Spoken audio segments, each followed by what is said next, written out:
When you hear of examination malpractice, primary school hardly comes to mind. Sadly, this criminal act is now a mainstay in many of our schools.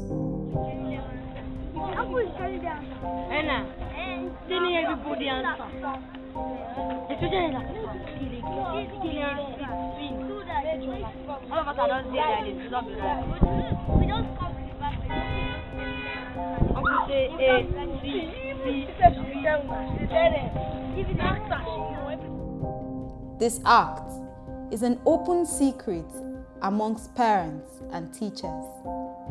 During the NECO-organized Federal Common Entrance Examination, parents and teachers waiting for their award at Government College, Victoria Island, discussed this hideous act. My mom is a teacher. He teaches from one school in our area there. He always annoys. Why? He said that the proprietor of the school will say that those children must pass. Is it? Under must. You will know how to mark it, you must pass. Private school? Yeah. What is all this? Any unethical practice or act that is meant to give undue advantage to any student or any pupil over others. I know that at least where primary school pupils going into secondary school, that is all these common entrance examinations and entrance examinations to secondary schools, a lot of malpractices do occur during such examinations. Exam malpractices being done where some pupils are doing the national common entrance into federal government colleges. I've read, because as a teacher, we are not allowed to come in, but it's when our students come back from the exam hall that they come to say such. In this undercover report, I unearthed the sordid details of how civil servants, school owners, and teachers lead various examination frauds, how they freely sell certificates, including the first school leaving certificate, how they hire underage children as mercenaries to sit for common entrance examination, inadvertently indoctrinating thousands of children into the world of cheating. The thing is just evolving on a daily basis, if I may say so. You have situations where malpractice is no longer the discretion of pupils or students. It has become an organized crime, it becomes a money-making thing. Do you understand? It becomes a syndicated affair, whereby the pupils and the students are now just instruments for making money. But anytime they are caught cheating, they should not do the exam, they should just tear the paper. I'm always feeling bad when they are caught saying that they really studied well. I don't really like when people are doing examination malpractice, because in future when they are meant to do things on their own, they might not be able to do it very well, and then they will not do well in what they were doing, because when they were small they were doing examination malpractice. So I feel sad for them. My investigation took me to Araromi Baptist Children's School, where for 68,000 naira, the head teacher, Mrs. Adebisi Oluwaremi, sold the certificate and the testimonial of the school. I had told the head teacher that I needed the certificate to apply for a scholarship for my son who lives abroad.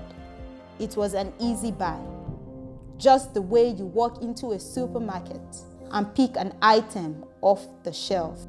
Mrs. Adebisi did not for once hesitate, except for the time I tried to bargain for a cheaper price.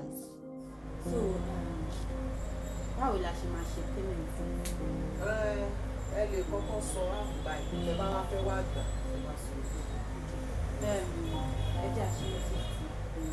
No, quite so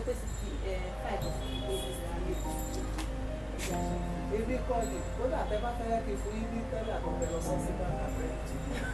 yes. John, what we have to hear you, please. I'm ready to know this management. See about 30 states and details about your number. Yes, fine. So the camera will keep it very well. So, money cover me, my pay to my details. So 10,000 naira.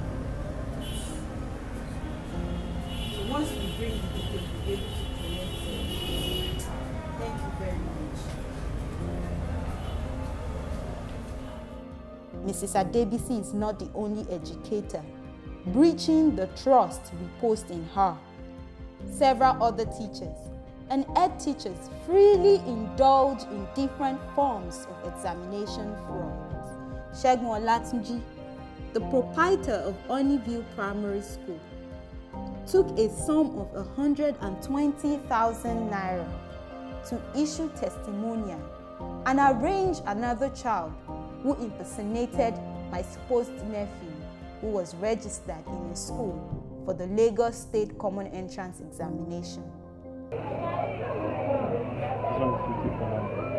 are you balancing? I'm coming tomorrow. I'll bring some tomorrow. Child that will sit The what? Child that will sit for me. You will help us. I'll provide that. But you are saying something. But we've agreed everything. 200 and that's a lot of money. Do you know why? Should I give it to you? Should I be deserving it? They form a look. You understand? It's 2,000.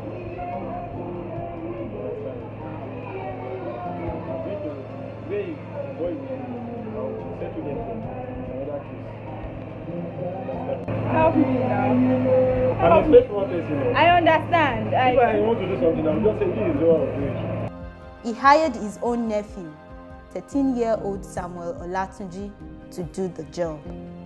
Samuel had been told what name to put on the examination sheets. Getting the first school leaving certificate is also not off the market. With 15,000 naira, Ajenifuja Kazim, who is a staff of the State Universal Basic Education Board, sold a first school leaving certificate to me. The head teacher of Dean Master, Dr. Owolabi, also recruited one of the students in a school to sit in for my supposed son. He also issued term result sheet for a child who was supposedly living in Canada. Then you come to the issue of certificates. There's a lot of forgery. Today, if people can even decide not to go to school, but they present certificates. All these things amount to the corruption and the malpractice that we're talking about.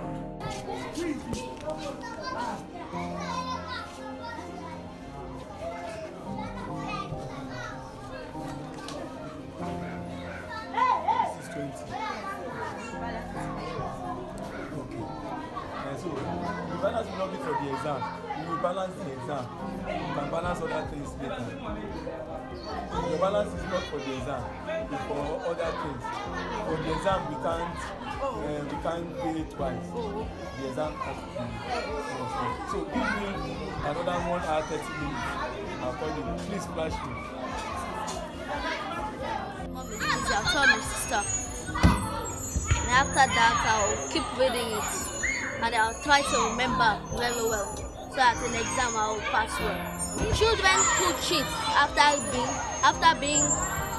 giving one last chance should be punished by the teacher and their parents in how they think is best. People who cheat should be given one chance. If they do cheat again, they should be punished. These underage children who are used for this fraud are exposed to psychological trauma. But it is not just the trauma. They also risk 3-year jail term if they are prosecuted. According to the Examination Malpractice Act 1999, a person under the age of 18 who writes or attempts to write a paper in the name of some other person commits an offense and is liable to a fine of 100,000 naira or imprisonment for a term not exceeding 3 years, or to both such fine and imprisonment. Values of honesty, integrity, fairness, and so on. These are what the child is supposed to be taught. So when the child gets taught the opposite, and these values are difficult to unlearn, you know, and so it simply means that that child is going to go on seeing the negative way as the right way, and the child will also invariably pass it on to other children around him or her, and it goes around like a vicious cycle for society.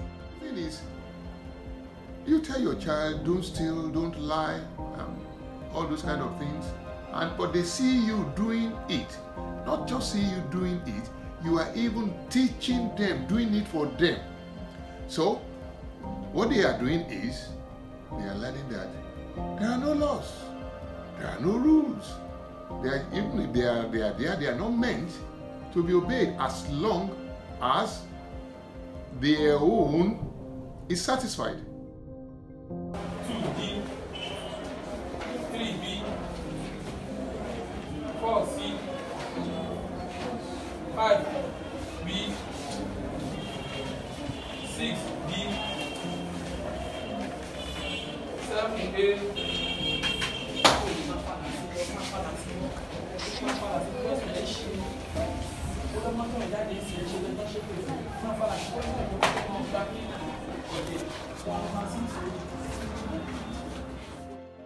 Unfortunately, examination malpractice among these tender thoughts has gone unchecked for so long. I had witnessed something like that as far back as when my second son was trying to enter the secondary school, and that was so it's 1984. It goes on. Parents actively colluding with teachers and vigilators to ensure that their wards and children are helped to get top marks to enter into top secondary schools. The thing is just evolving on a daily basis, if I may say so. You have situations where malpractice is no longer the discretion of pupils or students. It has become an organized crime. It becomes a money-making thing. You understand? It becomes a syndicated affair, whereby the pupils and the students are now just instruments for making money. But in all of these malpractices, Mrs. Anu Mercy stood out. Mrs. Mercy is the head teacher of Mega Delight Primary School. I knew that Mrs. Mercy was a different stock when she firmly refused to fabricate continuous assessment results. Good morning. I hope you have been taught in school. I never knew. I would have sent for you things like come from. What have you been using to study? Okay. My answer said, I remember about what she told you. What? That I will be needing some assistance. There is no need of assistance. This is Lagos State exam. You pass. So? You pass. By the special grace, you pass.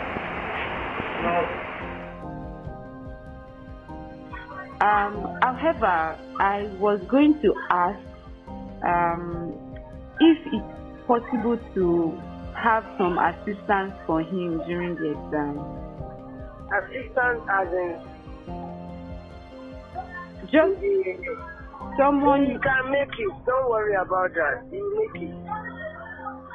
There's no need of any assistance. You will do it. She was fascinated by the idea of a homeschool child. But that was as far as Mrs. Mercy would allow herself be thrilled. She rejected all persuasion. This school owner insisted that the boy would write the examination unaided. Of all the schools I had gone, she was the only person who never agreed at any point to compromise. I think our orientation, especially on the parts of the parents, ought to be worked on. If we allow our children to be up to age 6, before going to, before going to primary 1, it will really go a long way.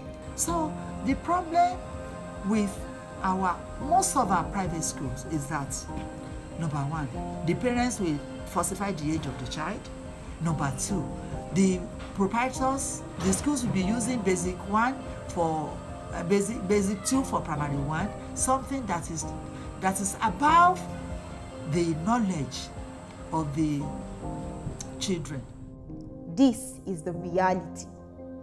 When kids are exposed to this manner of malpractice at this age and level, it only goes to show how deep we have sunk on the basis of morality and, of course, on the basis of quality education.